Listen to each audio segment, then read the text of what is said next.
تو میرے آقا فرماتے ہیں کہ اے ابو درداء تمہیں ہو کیا گیا ہے؟ تم ایک ایسے انسان کے آگے آگے چل رہے ہو، قسم خدا کی جو تم میں سب سے افضل ہے، رب کعبہ کی قسم یہ سورج کسی ایسے سطح پر طلوع نہیں ہوا ہے، نہ غروب ہوا ہے جو ابو بکر ابن قحافہ سے افضل ہے۔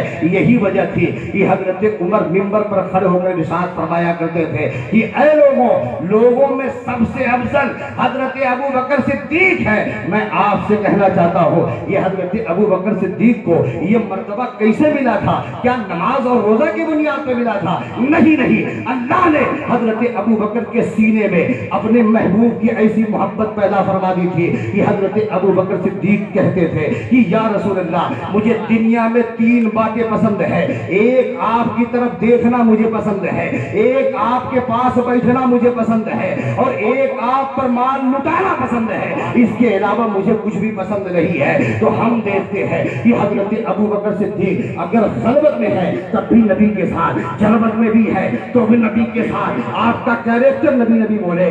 عالم یہ تھا حضرت ابو بکر صدیق کی محبت کا عالم یہ تھا کہ جب آپ میرے آقا ہجرت فرما رہے تھے اور کفار قتل کی سازشیں روچ رہے تھے، ایسے قتل بھرے ماحول میں اگر کوئی ذات ہمیں نبی کے ساتھ ساتھ مل رہی ہے تو حضرت ابو بکر صدیق رضی اللہ تعالیٰ عنہ ہے۔ 2 ہجری میں جنگ بدر کے میدان میں قسم خدا کی اب یہ کفار کی ساری طاقتیں خیمہ رسول پر نگاہیں جمائے ہوئے تھے کہ نبی کو قتل کر دیا جائے۔ ایسے موت کے عالم میں تنہا خیمہ رسول کی اگر کوئی حفاظت فرما رہا تھا تو حضرت ابو بکر صدیق رضی اللہ تعالیٰ عنہ تھے۔ 3 ہجری میں جنگ احد کے موقع پر جب میرے آقا کے دندان مبارک شہید ہوئے تھے اور میرے آقا ایک غار میں تشریف لے گئے تھے، اب ادھر افواہ پھیل گئی کہ معاذ اللہ نبی شہید ہو گئے۔ ایسے بدحواشی کے عالم میں اس غار میں اگر نبی کی خبر گیری کے لیے کوئی تشریف لے گیا تھا تو حضرت ابو بکر صدیق تھے۔ 5 ہجری میں جنگ خندق کے موقع پر آپ نے خندق کی ایسی حفاظت فرمائی تھی کہ وہاں حضرت ابو بکر کے نام سے ایک مسجد تعمیر ہے۔ 6 ہجری میں صلح حدیبیہ کے موقع پر جب عروہ آئے تھے کفار کی جانب سے اسلامی لشکر کا جائزہ لینے کے لیے تو دوران گفتگو عروہ نے نبی کے داڑھی مبارک کو پکڑ لیا تھا تو میرے حضرت ابو بکر صدیق کی محبت برداشت نہ کر سکی۔ آپ فرماتے ہیں آپ تلوار کے دستے سے عروہ کے ہاتھ پہ مارتے ہیں اور کہتے ہیں عروہ نبی کی داڑھی مبارک کو چھوڑ ورنہ تیری گردن مار دوں گا۔ تو اس موقع پر عروہ نے ایک جملہ بولا تھا کہ اے محمد یہ تمہارے ساتھی جنگ کے وقت کام نہ آئیں گے۔ حضرت ابو بکر صدیق کی محبت دیکھیے، آپ فرماتے ہیں عروہ جا اپنی دیوی لات کے پیشاب کے مقام کو چوس، ہم محمد رسول اللہ کے چھوڑ نہیں سکتے، آگے بڑھیے۔ 7 ہجری میں جنگ خیبر کے موقع پر سب سے پہلے جھنڈا نبی کونین نے جس شخصیت کے ہاتھ میں تھمایا تھا وہ حضرت ابو بکر صدیق تھے۔ 8 ہجری میں فتح مکہ کے موقع پر حضرت ابو بکر صدیق نبی کے ساتھ ساتھ تھے۔ 9 ہجری میں جنگ تبوک کے موقع پر جب میرے آقا نے چندہ کیا تھا تو سب سے بھاری چندہ حضرت ابو بکر صدیق نے دیے تھے۔ 10 ہجری میں حجۃ الوداع کے موقع پر حضرت ابو بکر صدیق نبی کے ساتھ ساتھ ہے۔ 11 ہجری میں جب میرے آقا علیل ہوئے تھے تو ایام علالت میں اگر مسلح نبوت پر کوئی ذات امامت فرما رہی تھی تو حضرت ابو بکر صدیق تھے۔ عالم یہ تھا کہ آپ کا انگ انگ نبی بولے، آپ کی دھڑکن نبی بولے، آپ کا کیریکٹر نبی بولے، خلوت میں ہے تب بھی نبی بولے، جلوت میں ہے تب بھی نبی بولے، آپ کا کردار نبی بولے، آپ کا کیریکٹر نبی بولے، آپ کی رفتار نبی بولے، آپ کی گفتار نبی بولے، آپ کے کلام نبی بولے۔ اگر چلتے تھے تو نبی کی اداؤں کو سامنے رکھ کے چلتے تھے، اگر کسی سے گفتگو کرتے تھے تو نبی کی اداؤں کو سامنے رکھ کے گفتگو کرتے تھے۔ حضرت ابو بکر صدیق نے اپنے طرز عمل سے دنیا بھر کے مسلمانوں کو یہ پیغام دے دیا کہ بجز حب محمد کامل ایمان ہو نہیں سکتا، صرف خدا کا ماننے والا مسلمان ہو نہیں سکتا۔ ایمان جس کا نام ہے وہ محبت رسول ہے، جب یہ نہیں تو ساری عبادت حضور ہے۔ سبحان اللہ سبحان اللہ، نعرہ تکبیر، نعرہ رسالت، مسلک اعلیٰ حضرت علامہ محمد حسان رضا صاحب قبلہ۔ آخری بات 10 منٹوں میں آپ ہمارا سماعت فرما لیں۔ حضرت انس رضی اللہ تعالیٰ عنہ فرماتے ہیں کہ ایک صحابی رسول بارگاہ رسالت میں حاضر ہوئے، عرض کیا یا رسول اللہ قیامت کب آئے گی؟ توجہ چاہوں گا آپ حضرات کی، سوال کرتے ہیں کہ قیامت کب آئے گی؟ میرے آقا فرماتے ہیں کہ اے میرے مقدس صحابی، مجھے یہ بتا کہ تو نے قیامت کے لیے کیا تیاری کی ہے؟ تو اب اس صحابی فرماتے ہیں کہ یا رسول اللہ، تو نہ تو مجھے اپنی نمازوں پر بھروسہ ہے، نہ اپنی زکاتوں پر، نہ کوئی بدنی اور مالی عبادتوں پر، لیکن ہاں یا رسول اللہ، ایک چیز ہے جس پر مجھے فخر ہے، بھروسہ ہے، وہ یہ ہے کہ میں آپ سے سچی محبت کرتا ہوں۔ تو میرے آقا فرماتے ہیں جب تم مجھ سے سچی محبت کرتا ہے تو جا جنت میں تو میرے ساتھ ہوگا۔ حضرات محترم حضرت علی رضی اللہ تعالیٰ عنہ ہے، آپ فرماتے ہیں سخت گرمی ہو، شدت کی پیاس ہو، پیاس سے حلق خشک ہو، تو ایسے عالم میں مجھے ٹھنڈے پانی سے زیادہ آقائے دو عالم صلی اللہ تعالیٰ علیہ وسلم کی محبت عزیز ہے۔ حضرات محترم بس آخری واقعہ آپ کو میں دکھلا کے گزر جاؤں گا، آپ حضرات توجہ دیں کہ جب 7 ہجری میں جنگ خیبر سے واپسی کے وقت مقام صحبہ میں میرے آقا نے قیام فرمایا اور وہاں عصر کی نماز پڑھائی۔ یہ مشہور واقعہ نسیم الریاض میں، شفا شریف میں، شرح الشفا میں اور علامہ امام طحاوی نے مشکل الآثار میں تحریر فرمایا ہے۔ توجہ چاہوں گا، وہاں عصر کی نماز پڑھائی، حضرت علی کسی وجہ سے آپ پیچھے رہ جاتے ہیں، میرے آقا نماز پڑھاتے ہیں، نماز پڑھانے کے بعد حضرت علی کے زانو مبارک پر سر رکھ کر آپ آرام فرمانے لگے۔ آپ کی آنکھیں بظاہر بند تھی، اب ادھر عصر کا سورج دھیرے دھیرے پچھم کی جانب غروب ہو رہا ہے، اب پچھم کی جانب غروب ہو رہا ہے۔ حضرت علی ایک عظیم امتحان میں مبتلا ہے۔ اللہ اکبر، اللہ کا قانون بلا رہا تھا کہ علی نماز پڑھو، اللہ کا ضابطہ بلا رہا تھا کہ علی نماز پڑھو، قرآن اعلان کر رہا تھا کہ علی نماز عصر کی حفاظت کرو۔ حضرت علی رضی اللہ تعالیٰ عنہ ہے، عقل کہہ رہی تھی کہ اے علی، یہ عصر کا سورج دھیرے دھیرے پچھم کی جانب غروب ہو رہا ہے، اے علی تمہاری نماز چھوٹ رہی ہے، اے علی نبی کو جگاؤ، نماز پڑھو، نماز نہ چھوڑو۔ لیکن اس کے نے فیصلہ کیا کہ اے علی، نماز چھوٹ رہی ہے تو چھوٹنے دو، نماز قضا ہو رہی ہے تو ہونے دو، نماز کی قضا ہے بعد میں کر لینا، لیکن اے علی اگر تو نے نبی کو جگا دیا تو محبت قضا ہو جائے گی، پھر محبت کی ادا نہیں ہے۔ اب میں آپ سے کہنا چاہتا ہوں کہ حضرت علی رضی اللہ تعالیٰ عنہ نے عقل کے فیصلے پر عشق کے فیصلے کو ترجیح دی اور نماز انہوں نے چھوڑ دی، نماز قضا کر دی۔ اب آپ حضرات کی توجہ چاہوں گا، یہ علی ہے کون؟ علی وہ ہیں کہ امت میں سب سے بہترین فیصلہ کرنے والے حضرت علی ہیں، جن کے بارے میں میرے آقا فرماتے ہیں کہ انا مدینۃ العلم و علی بابھا، میں علم کا شہر ہوں، علی اس کے دروازہ ہے۔ علی وہ ہیں جن کے بارے میں میرے آقا، جن کے بارے میں حضرت عمر فرماتے ہیں کہ لولا علی لہلک عمر، اگر علی نہ ہوتے تو یہ عمر ہلاک ہو جاتا۔ علی وہ ہے جن کے بارے میں حضرت سعید بن مسیب فرماتے ہیں کہ مدینہ کے اندر سب سے بہترین فیصلہ کرنے والے حضرت علی تھے۔ علی وہ ہے جن کے بارے میں حضرت عبداللہ ابن مسعود فرماتے ہیں کہ میری نظر میں علی کے جیسا کوئی بہترین فیصلہ کرنے والا نہیں تھا، نہ علی کے جیسا کوئی شاہ سوار تھا، نہ علی کے جیسا کوئی قاضی تھا۔ پتہ یہ چلا کہ علی وہ ہے کہ اگر رنگ میں تلوار اٹھائے تو علی کے جیسا کوئی غازی نہیں۔ علی وہ ہے کہ اگر فیصلے کے لیے تخت پر بیٹھے تو علی کے جیسا کوئی قاضی نہیں۔ علی وہ ہے کہ اگر نماز میں کھڑے ہو تو علی کے جیسا کوئی نمازی نہیں۔ علی وہ ہے حضرت فاطمہ کے شوہر نامدار علی ہے، حسنین کریمین کے والد بزرگوار علی ہے، صاحب کرار حیدر کرار علی ہے، صاحب ذوالفقار علی ہے۔ کسی شاعر نے کہیں کو کہا لا فتح الا علی، لا سیف شاہ مردہ شیر یزداں قوت پروردگار، لا فتح الا علی، لا سیف الا علی۔ اب حضور مفتی صاحب قبلہ تشریف فرما ہے، میں ایک فیصلہ اس ذمہ دار اسٹیج سے سنا دیتا ہوں۔ اگر علی نبی کو جگا دیتے، نماز پڑھ لیتے، تو میں یہاں سے اعلان کر دیتا کہ پیارے پہلے نماز ہے، بعد میں نبی کی محبت ہے، لیکن علی نے نبی کو جگایا نہیں، نماز چھوڑ دیا۔ اب اعلان کر رہا ہوں کہ پہلے نبی کی محبت ہے، بعد میں نماز ہے۔ جو سینے محبت رسول سے خالی ہے اس کی کوئی عبادت اللہ کی بارگاہ میں قبول نہیں ہوگی، اور جو سینہ محبت رسول کا مدینہ ہے اس کی ہر عبادت رب کائنات کی بارگاہ میں قبول ہوگی۔ اب یہیں پر میں ایک بات اور عرض کر دینا ہو، اب علی کی جب نماز قضا ہو جاتی ہے تو اب علی کے سینے میں درد اٹھا، درد نے آنسوؤں کی جگہ دی۔ اب آنسو ٹپکا تو کہاں ٹپکا، نبی کے رخسار مبارک پر میرے آقا کی نگاہ نبوت کھلتی ہے۔ میرے آقا فرماتے ہیں علی روتا کیوں ہے؟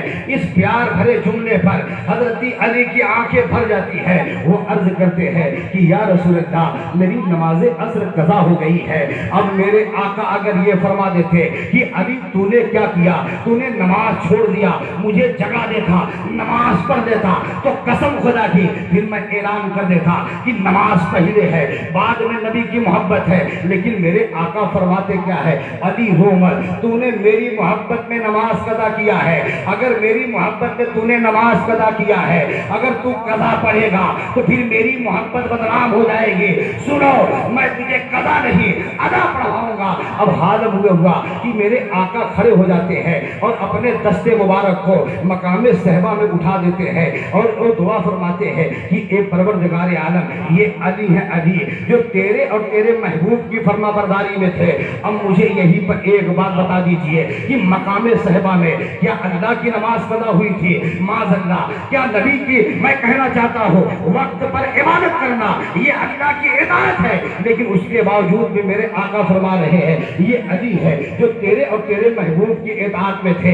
اے پروردگار عالم ان پر تو سورج کو پلٹا دے۔ قسم خدا کی تاریخ ہمیں یہ بتاتی ہے کہ میرے آقا مقام صحبہ میں اپنے انگشت مبارک سے ڈوبے ہوئے سورج کو کھینچ کر اس مقام پہ لا کے کھڑا کر دیتے ہیں جہاں عصر کا وقت ہوتا ہے۔ پھر میرے آقا فرماتے ہیں اے علی اپنی نماز پڑھ لے، اطمینان و سکون کے ساتھ پڑھ لے۔ سن اے علی اگر تو صبح قیامت تک نماز پڑھتا رہا تو اس سورج کے اندر اتنا پاور نہیں ہے کہ وہ ڈوب سکے، اطمینان و سکون سے نماز پڑھ۔ تو حضرت علی اطمینان و سکون کے ساتھ آپ نماز عصر ادا کرتے ہیں تو اعلیٰ حضرت فرماتے ہیں کہ مولا علی نے واری تیری نیند پر نماز، وہ بھی عصر جو سب سے اعلیٰ قدر کی۔ بے شک بے شک، واہ واہ واہ واہ واہ۔ موقع ملا کہ یہیں سے جہاں سے چھوڑ رہا ہوں یہی سے بولوں گا، لیکن جاتے جاتے ایک پیغام میں آپ حضرات کو دیتا جاؤں کہ آپ حضرات یاد رکھیے گا کہ جب تک ہمارے نبی سے ہمارا تعلق مضبوط رہے گا،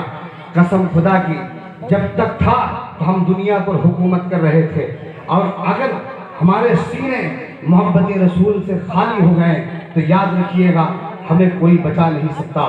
اس لیے اس دور فتن میں ضروری یہ ہے کہ ہمارا تعلق سرور کائنات صلی اللہ تعالیٰ علیہ وسلم سے کیسا ہونا چاہیے، آپ ان واقعات کی روشنی میں سمجھ میں ہوں گے۔